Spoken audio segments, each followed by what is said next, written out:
wonderful to meet you. Thank you so much for taking a minute out today. I'm so happy to be here.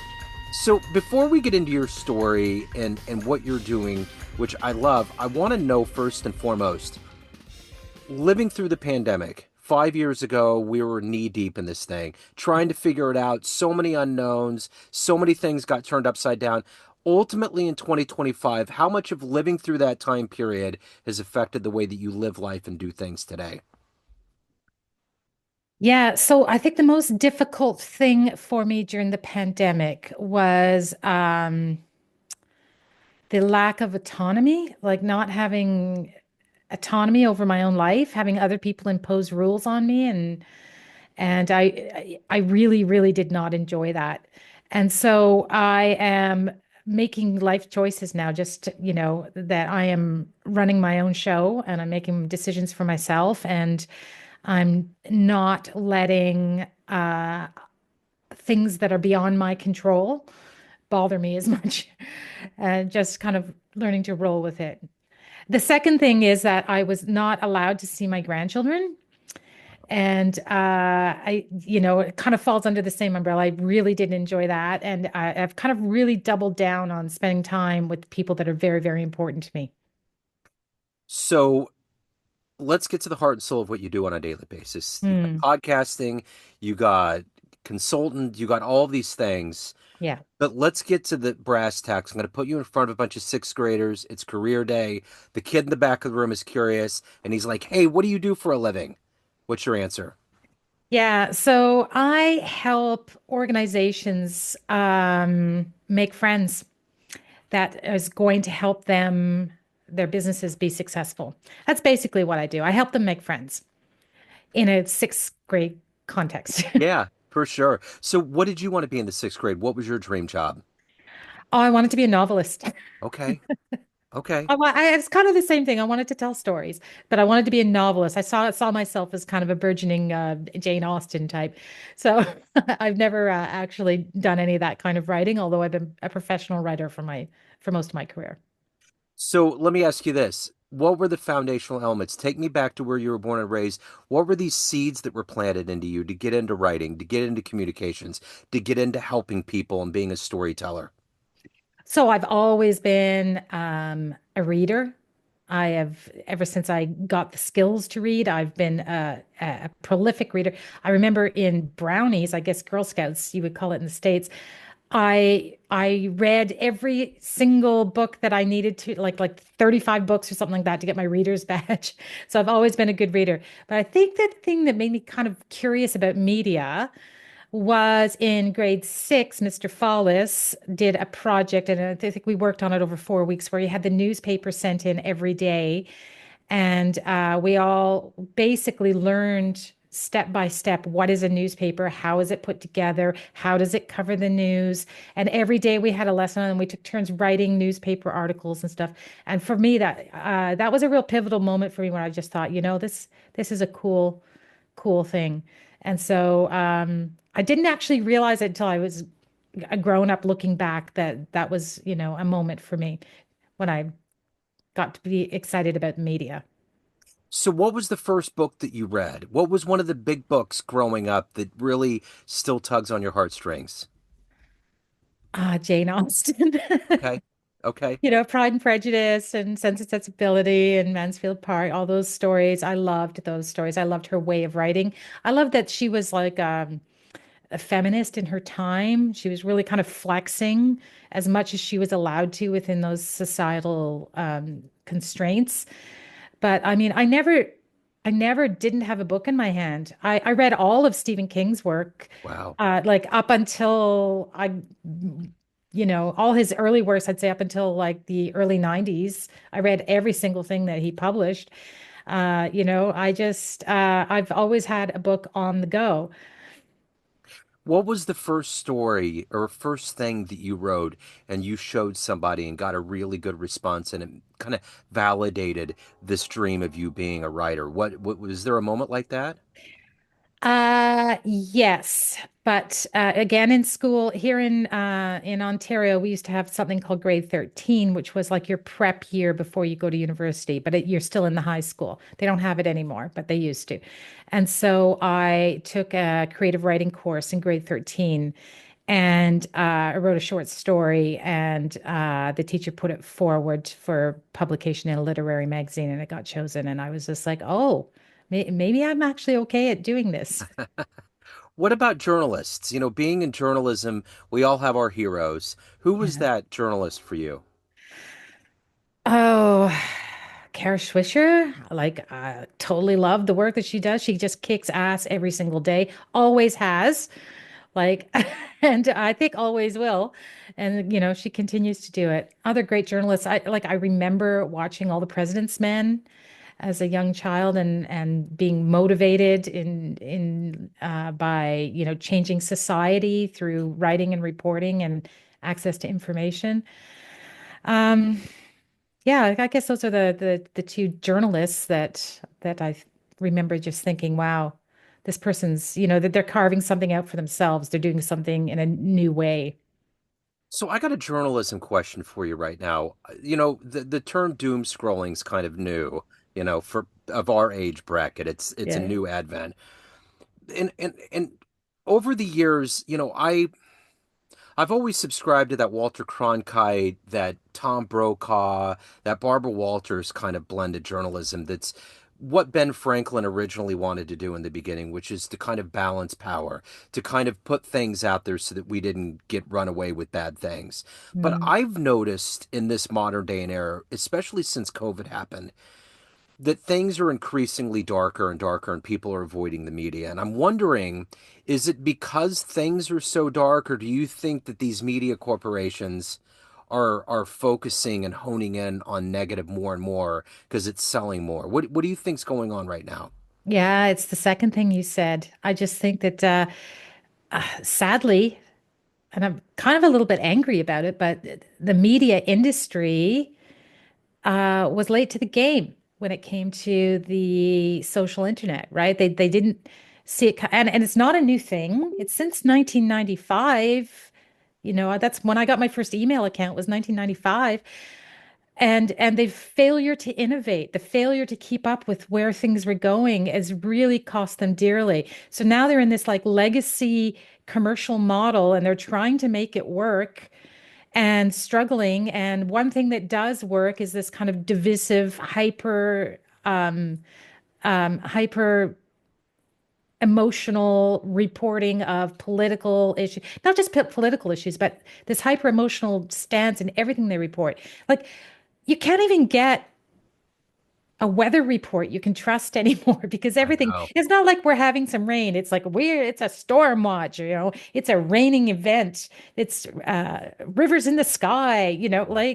it's just the hyperbole is just so rich in every single kind of reporting, and it's divisional as well. It's this whole kind of creating tribes. I often say, don't you like look back fondly and kind of wish for those days when we didn't discuss politics in polite company? Yeah. I kind of long for those days because I don't care what my neighbors' politics are. Yeah. They live in the house beside me. I might not like their lawn furniture, but I don't care how they vote, and I don't want them to tell me about it. Yeah. Yeah. You know what's interesting to me is that there's been this increased focus on especially Trump. And Trump will always bemoan the media, but there's this weird, ironic relationship because as much as the media is seen, especially in America, as being liberal and anti-Trump, they want this so badly. They make so much money off of it. It's the most divisive, the most eye-attracting human being on the planet. And they've created this behemoth because they can't let it go. And I've thought, especially this summer, when things were getting really negative and he would do a speech that wasn't imperative to anything because another president was in office, they would still cover it. And it's like they have been their own worst enemy, along with not foreseeing kind of the future. I think they hop on these negative movements and just bleed it dry because they're going to make more money out of it. So really, at the end of the day, the entire media industry, I never thought I would get to this point. I really find them to be nascent. I find them to be a part of this entire problem of human beings not being able to tangentially bring up things because it's such a divisive thing to be brought up into a public space. Yeah, and it's not just the American media, the global media is the Yeah. same thing. Like Trump is making all the media companies a lot of money. Yep. And so and then they're in this place now where they, it's a vicious circle where they don't like him, but they need to cover it and they make money out of it. And he is like the ultimate darling of the media because Yep. he just craves the attention so much. Like, David Bowie said it, right? Yeah, keep that electric eye on me, babe. That is Trump's. Yep. That is Trump's adage, right? He's not happy if he isn't making headlines, and he makes shit up just so that he can get in the headlines. He doesn't even care that he's saying an untruth, shall we say? He doesn't care Absolutely. because he knows Absolutely. it's going to get covered, and it makes him feel important, and he is important. Yep. It's another clickbait. So let me ask you this. In your life, of all of these things that you've done, who's been that inspirational force, that heroic force for you? Oh, jeepers, an inspirational force for me, a person who inspires me. Can I name an author? You can name anybody you want. It's got to be Margaret Atwood. Okay. Like Margaret Atwood's writing, like she foretold this whole Trump thing, right? She Yeah. wrote The Handmaid's Tale. It was published in, I think, 84, 83, like long, long, long before the whole ultra right wing thing happened in the Western world. Again, I should say again. Yeah, and she foretold it all and told it in a way that like over the last like since 2016, people are kind of like surprised at how accurate her predictions have been. Absolutely. So yeah, yeah. So yeah, and she continues to innovate in her writing. Like everything that she writes is an innovative approach. Even the sequel, which I've just learned this week, the sequel to Handmaid's Tale was called The Testaments, is being made Yeah. into a television show. And like the tack that she took in telling that story was completely different from the way that she told The Handmaid's Tale. She's just I've always loved her. So, if you could meet one person alive right now, whether it's an author, whether it's a journalist, anybody that you find interesting that you could interview or cover journalistically, who would you love to spend some time with and see who they really are? Zuck. I would like to spend some time talking to Zach. I think Yeah. it's arguably one of the most important people of our lifetime, the way that he did what mainstream media failed to do. He understood the power of the social internet and he turned it into the biggest company in the world. And, he's not afraid to take a shot and miss. Like this whole metaverse thing that he predicted, like he totally missed the AI thing. He's like, we're doubling down on the metaverse, and he missed, or he was too soon. I think it'll transpire that he was just too soon with it. But yeah, he's a pretty fascinating person, and I would like to pick his brain about where he came from and where he sees us in 50, 100 years from now. So let me ask you this. You have the 50 Women Over 50 podcast. Yes. What's the best thing about being over 50? So this project was a creative project. It wasn't really related to my work. And the thing was is I wasn't not looking forward to being over 50, right? I was Yeah. terrified of it. And I thought, and coming out of the lockdown, I wasn't actually spending a lot of time with my peers, right? We had Yeah. been uh forced to stay home. And so I thought I need to talk to other women to see if they feel the same way as me. So I made a commitment that I was going to interview 50 women over 50, and I did it. I interviewed 50 women.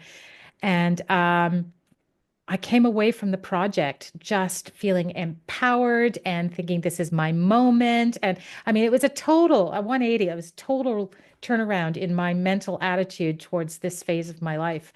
And I'm hoping that the people that listen to those 50 episodes come away with the same thing. It was just that the stories that were told were about stories of empowerment, of change, of adaptation, of potential. They were very optimistic stories, even though some of them started from very dark places. Like I interviewed a woman who was trafficked. I interviewed women that had their husband or partner of 30 years wake up one day and leave them for someone a quarter of their age.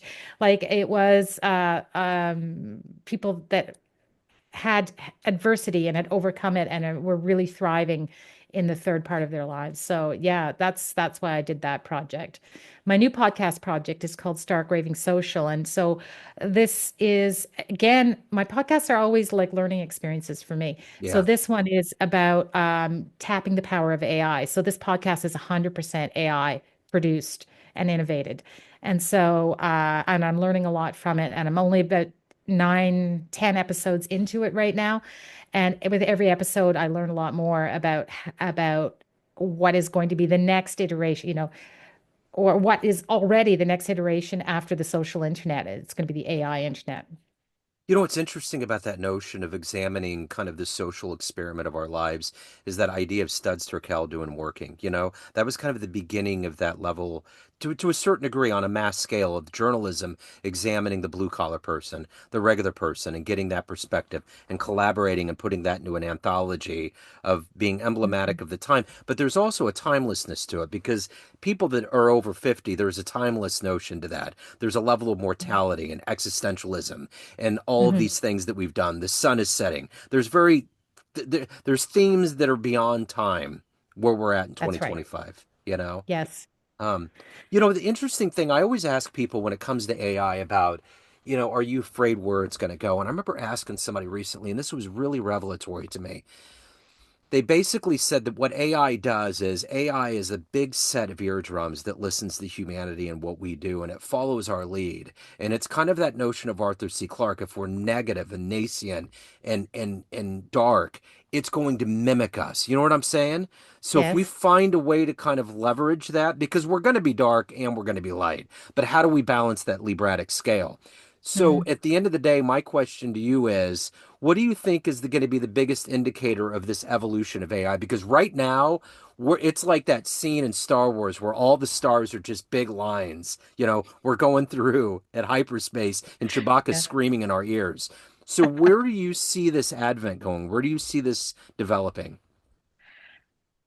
So, that's a big question. Yeah, it is. It is. The short answer is I don't know, Yeah. but I don't think anybody does. But one thing that we have to recognize that is AI is here, and everyone is using it even if you're not aware that you're using it, if you're on the internet, you are using AI in some way, shape, or form. And it is a very, very powerful tool. You're right, it could be power for evil or for good. But I think, as we said at the top of the conversation, humanity usually prevails. So just be aware of it. And one thing that's kind of bolstered my career over the last 30 years is to have an open mind, take on new things, learn the new technology as they come in, figure out how to employ it for your gain. And don't be afraid of it, embrace it. Yeah. So being in journalism, covering stories, doing things that, and even in a business sense that you've done, there's a level of seriousness that goes into it. So my question to you is this: if you walked into a room of all of the clients and everybody that's been affected by you as a businesswoman, and you swim through that group of people and go to a podium, and you get to tell that room one fun thing, one fun story, one fun anecdote that would humanize you and have them see you in a different light, what would you tell that room of people? Oh, a fun thing. Um,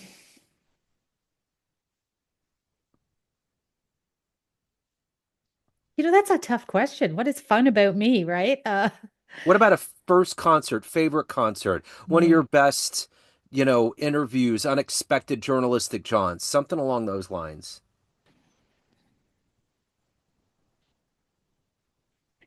Well, a lot of people already know this about me, but I'll share it here is that I'm probably David Bowie's biggest fan. And so You will find references to his art in every single thing that I do. That could be like a fun thing to do. Yeah. It's like look at Sherry Lynn's body of work and see how influential her fandom of David Bowie has been in her work. So I actually have him tattooed here on my arm. Can you see it? Yeah, yeah, yeah, yeah. I was wondering why you were looking down. I thought you might have been on a keyboard, but yeah, okay. Yeah. Yeah, so I think that's a fun thing about me, and Yeah. it's a thing that was born when I was like 11 years old. I have an older sister who brought home the Ziggy Stardust album, and Yeah. she was playing it in the basement, right? The orange basement that we all had in those days on the turntable, and I was like, "This is cool," and it was really a pivotal moment for me. Like, so I've been a lifelong fan, and I feel like it became more intense in 2016 when he died because also because of TikTok, actually, I've learned like I knew he was big and I knew that people liked him, but I didn't understand that he was a god to so many people Yeah. like he was to me. So I guess that's kind of a silly thing about me. That's cool. No, there's nothing silly about it. And Bowie's wonderful. There was a poem that I read at one point. It was in some anthology, some book, and and she's a pretty well-known poet, somewhat well-known. And she saw him walking in New York and observed him, and the way that she described him was totally Bowie. And I've been trying to track this down. Anybody I talk to that loves Bowie, I want to find this poem. I'm going to do this for you because you're going to love this poem. But the thing about this poem is I can't find it. It's been years. I found it Uh-huh. at one point a long time ago. It almost feels like I'm in some Twin Peaks episode. And I'm like, there's this thing I have. There's this goblet that has the spirit of Bowie in it, but I can't find it anywhere. So Yeah, I I'm going don't to think I've track it ever read down. that. It was one of the most amazing things. I mean, she just was totally bespeckled by him, and there was this mincing of the magic of being a fan with seeing him in the flesh and being confirmed that he is the guy that we all knew. I think one of Yeah, the weirdest things I ever interview wise that I ever experienced in my life. I don't think about this a lot, but I do sometimes. Donnie McCaslin was the saxophone player that he grabbed on that last album and saw him in that club and hired him. right. And I interviewed him about 2 months afterwards, and he was in a hotel in Ohio, and he sounded absolutely terrified, but he also sounded very grounded as to why Bowie picked him. But there was such a vortex of attention that he didn't quite know what to do with. Yeah, I bet. Really weird, you know? So, anyway, that was a trip. Um, so, of all of these things that you've done and accomplished in your life, what are you ultimately the proudest of? Adaptation. So I have moved and reinvented myself 4 different times in 4 different markets and showed up. And, my business is all about relationships. So to show up in a new market where I know nobody and nobody knows me and starting again, starting all over again. And I've done it 4 times and I've been successful in 4 different markets globally. And career-wise, that is the thing that I'm most proud of is my ability to adapt and succeed. Personally, I'm very proud of my successful marriage, my 2 daughters and my grandchildren. I've raised 2 very civic-minded young adults, young mothers who are one's a teacher and one's a nurse, and very proud of the lives that they're leading and that they've chosen. And they're both mothers themselves now, and they're great mothers. And I'm just proud that despite the vortex of what has been our lives, I've managed to raise 2 such grounded young ladies. So, Sherilyn, everyone has a perception of you family, friends, fans, listeners, clients, colleagues, but you run the show. Yeah. What's your perception of you? Who do you think you are? Who do I think I am? Who do you think you are? Um, I'm just me. I'm just making it up like everybody else. I'm just trying to still figure things out. I don't have all the answers, and I never have. And I think that's been the key to my success as a consultant. I don't walk in saying, okay, you know, here's all the answers. I know I figure it out with my clients. So I'm quite collaborative in the way that I work. So yeah, I guess that's who I am. I'm just a normal person trying to figure things out day by day, the same as everybody else. I love it. So if anyone wants to tune into the new podcast, the previous podcast, any of your work, hire you, any of the good business, where do they go? If you just Google Sherrilynne, you're going to find me. I've been pretty prolific online, and it doesn't. I'm going to be on page 1 of Google if you Google Sherrilynne. And so the new podcast is called Stark Raving Social, and it's available on Apple, iHeartRadio, Spotify, and wherever you get your podcasts, you can find it.